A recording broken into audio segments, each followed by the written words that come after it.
बनी इसराइल में दो भाई थे, जिनमें एक मुसलमान था और दूसरा काफिर था। दोनों दरिया के शिकारी थे। काफिर बुत को सजदा करता था, मगर जब मछलियों के लिए जाल तैयार करता तो उसमें ढेरों मछलियां आ जाती कि उसको खींचना भी उसके लिए मुश्किल हो जाता।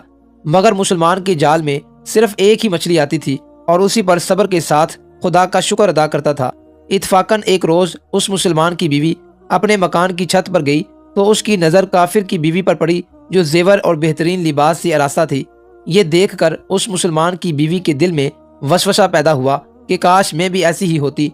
तो काफिर की बीवी बोली, तू भी अपने शोहर को इस पर आमादा कर ले, वो भी मेरे शोहर के माबूद यानी बुत की इबादत किया करे, ताकि तू भी मेरी तरह मालदार हो जाए। ये सुनकर मुसलमान भाई की बीवी कुछ गमजदा सी होकर नीचे आई और जब उसका शोहर घर आया तो उसने बीवी का हाल मुतगय्यर देख कर दरियाफ्त किया, आखिर क्या बात है जिससे तू इस कदर गमजदा मालूम होती है। तो वो कहने लगी, बस मियाँ, या तो तुम मुझे तलाक दे दो या अपने भाई के माबूद की इबादत शुरू कर दो। ये सुनकर उसके शोहर ने कहा, खुदा की बंदी, तू खुदा से नहीं डरती? ईमान की दौलत मिलने के बाद ये कुफर की बातें करती है।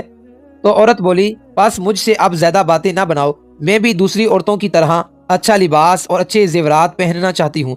जब उस मर्द मोमी ने देखा कि ये औरत जिद पर उतर आई है और उसका इसरार हद से बढ़ चुका है, तो उसने औरत को तसल्ली दी। कहा, अच्छा, घबराने की जरूरत नहीं है, मैं कल से कारीगरों और मजदूरों में जाकर मेहनत करके तुझे रोजाना 2 दिरहम देता रहूंगा, तो इससे तू अपनी हालत दुरुस्त कर लेना। और सुबह ही वो मोमिन मर्द मजदूरी की तलाश में निकला, लेकिन किसी ने उसका हाल तक न पूछा। ये देख कर वो दरिया के किनारे पहुंचा और शाम तक अल्लाह की इबादत में मशरूफ रहकर रात को जब घर आया तो बीवी ने दरियाफ्त किया, आज तुम कहाँ थे? वो कहने लगा, मैं बादशाह की खिदमत में मशरूफ था, उसने मुझसे 30 दिन काम करने की शर्त की है। औरत ने कहा कि आखिर वो बादशाह तुमको क्या देगा? तो उसने जवाब दिया कि मेरा बादशाह बड़ा करीम है और उसके खजाने माल दौलत से भरे हुए हैं, वो मुझे वो देगा जो मैं चाहूंगा।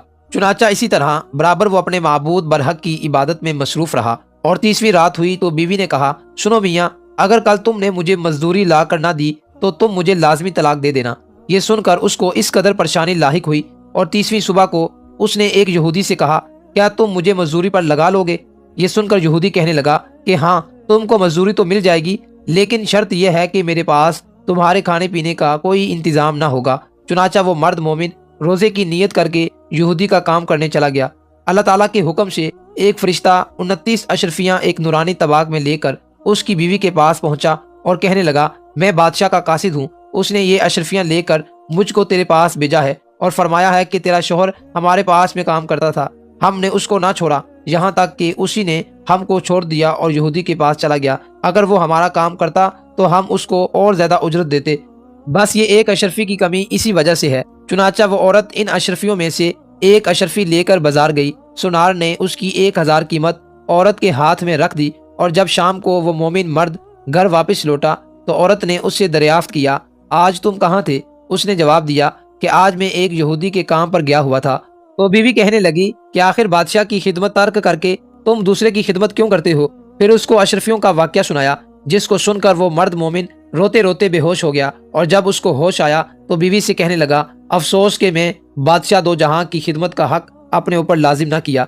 उसके बाद उस शख्स ने औरत को छोड़ दिया और पहाड़ों पर चला गया, जहां खुदा की इबादत में मशरूफ रहकर उसका इंतकाल हो गया।